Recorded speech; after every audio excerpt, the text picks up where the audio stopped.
Coming to the 8th house, whenever a Chara Atmakaraka or the highest degree planet is in the 8th house, this can show that we have some debts towards our in-laws, with our in-laws, or we may have to learn some lessons through our in-laws. So here in-laws become very important because the 8th house directly indicates in-laws. And this also shows, Chara Atmakaraka also shows our duties or responsibilities, and in-laws can be the path for people with Charatmakaraka in the 8th house. Now, whenever 8th house becomes the important house here, 8th house can show many things. Now, let's say a person has their Charatmakaraka in the 8th house, then this person may suffer during marriage or during the process of marriage. Maybe the in-laws are very demanding. Let's say you are already halfway through the marriage, and I believe there are a few steps in the marriage, engagement, and some other shastras. During this, when all the invitations are done and printed and sent, and the bride and groom are ready, and that is when in the middle of the function also suddenly calling the, let's say a woman has Chara Atmakaraka in the 8th house, then that can show that the in-laws may create problems during the process of marriage too. That would be the starting step. Then in-laws creating problems in the marriage, after marriage, trying to meddle with the marriage, trying to brainwash the son or the daughter.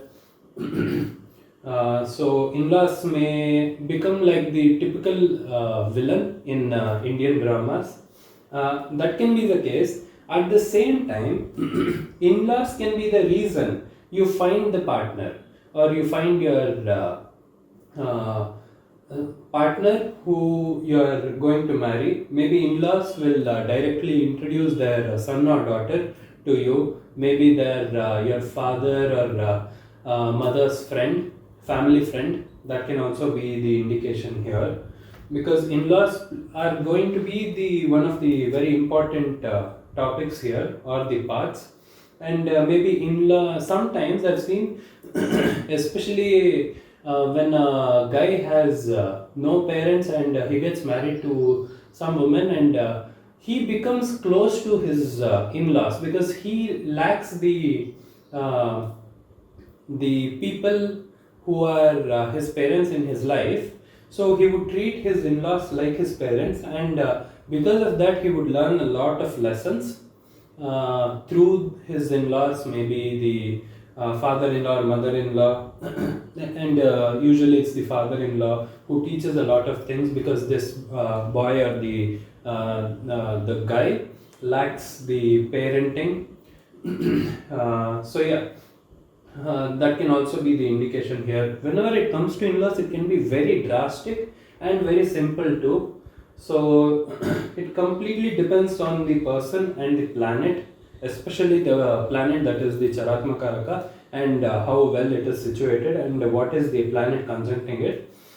So if this is something that is involved in your life, then you can be sure that in-laws, let's say this is something that is strongly being indicated in your lifestyle, or if your in-laws have a very strong indication, or a very strong involvement in your marriage, then this can also be the thing. They may be good people, they may be bad people. What this shows is some karmic lesson, or some runarvandana, or the karmic debts towards the in-laws. This can be seen from the 8th house. Inheritance. Now, here people would assume getting inheritance, but the thing would be, let's say you're born into a normal middle class family, and most of the time when this is the case, when people are born into a normal middle class family, and this is not involved in their life, and this people have a lot of capability, maybe gifted by Mercury, gifted by Venus, then they will likely have the duty of creating inheritance for the generations that are to come. creating inheritance can also be one of the very strong duties people take birth for, because let's say they spent a lot in their previous life, and they spent a lot of their inheritance, let's say like the people we see nowadays, without creating or contributing or expanding the inheritance. People are simply melting the inheritance nowadays, and if that is the case, they may have to take another birth and try to create fortune for the people or the generations that are to come in the upcoming lineages in their particular bloodline. That can also be an indication here. Maybe you have to help someone get their inheritance when they're getting cheated. That can also be the thing. If you have that kind of knowledge or connections, that can be the thing also. Maybe you have to facilitate someone's will. Now let's say you are a lawyer, then you can help someone create a will and make sure that whatever inheritance the person has will be given as the person wanted. Yeah, that can also be a thing. Inheritance, it can mean a lot of things, and it almost rarely shows that you will be receiving a lot of inheritance, because Chara Atmakaraka always shows some or the other lesson and duties, and getting inheritance barely teaches that. And yeah, most of the time this is the case, but rarely this can also be the case. Let's say the person is not very fit to handle a lot of money and isn't interested in business affairs, then that can indicate that this person will have to get the inheritance and go through the process of maintaining the inheritance or making it bigger, or just being alive, because when you have a lot of inheritance, there are going to be a lot of vultures around you. So just trying to hold on to inheritance and yeah, learning the lessons that come through having this inheritance can also be the thing, if that person is not very capable. And this can also happen a lot. And it usually happens during the third generation of a wealthy family. So yeah, grandfather creates a lot of wealth, grandchild is used to the lavish lifestyle but doesn't know how to make it bigger or just sustain the wealth. So yeah, that can be the thing. So coming to occult. Now when I go to occult, so let's say we as humans have this tendency of wanting or desiring things that are usually not attainable in this life. Now let's say you see a very evolved spiritual person who just does predictions based on just looking at your face. Now that person will have a lot of spiritual siddhis. That person would have attained that particular siddhi, and he would have worked one or two lifetimes to be in this particular path and to be able to attain that particular siddhi.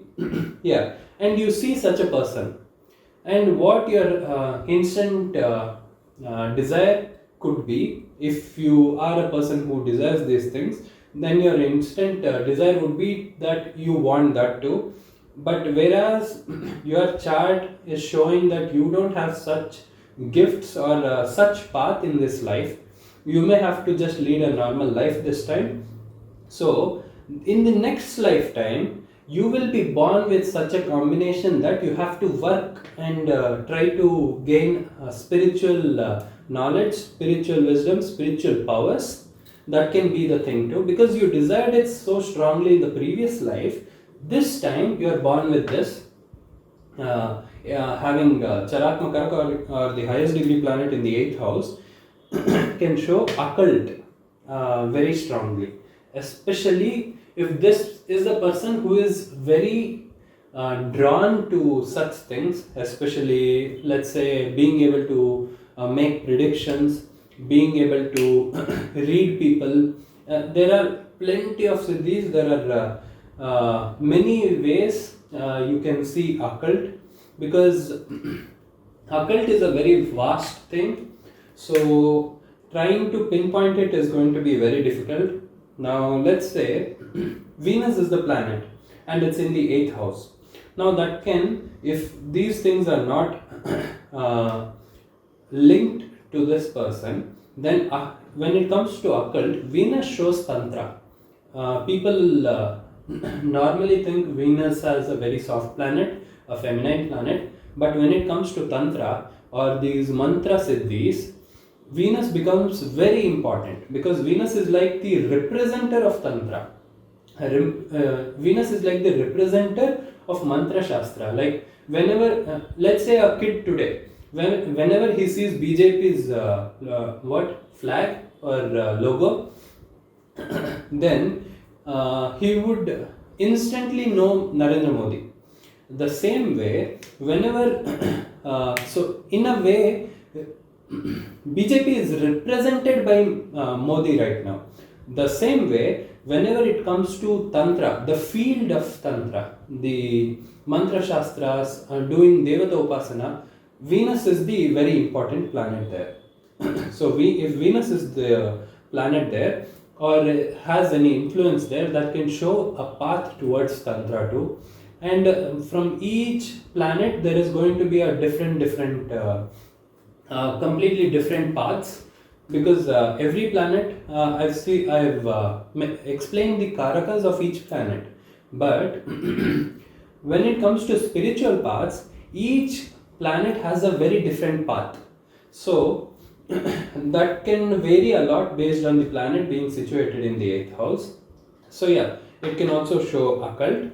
It can show research. Now research can be the thing because research is usually done in a field where a lot of mysterious topics are there or exist, and they need a lot of research or some data collection, something, and going through data. So this can be one of the things, and it's not always the case. If the person has opted, let's say, science and is attaining a masters in a specific field, like let's say chemistry or physics, then this can also be an indication for this person. Maybe the person has to research, maybe an archaeologist. It can vary a lot based on the type of person, where the person has grown up. So research in mysterious fields too, like the occult, that can also be a thing. And maybe sometimes this person can also be involved in research fields that needs a strong influence of 6 or 10, 6th lord, 10th lord, 6th or 10th house in general. Yeah, research can be the thing. Maybe they have to fund research, or whenever 8 and 12 are present, 8 shows mystery or hidden, 12 shows giving away or being generous in general. So maybe if this person has 8 and 12, then this person can do or perform hidden donations or secret donations to research facilities. That can also be the thing. So yeah, it can vary a lot. That's why I can't completely specifically pinpoint when it comes to the 8th house, because it can vary a lot based on their lifestyle, because 8th house is the house of mystery and completely unconventional paths.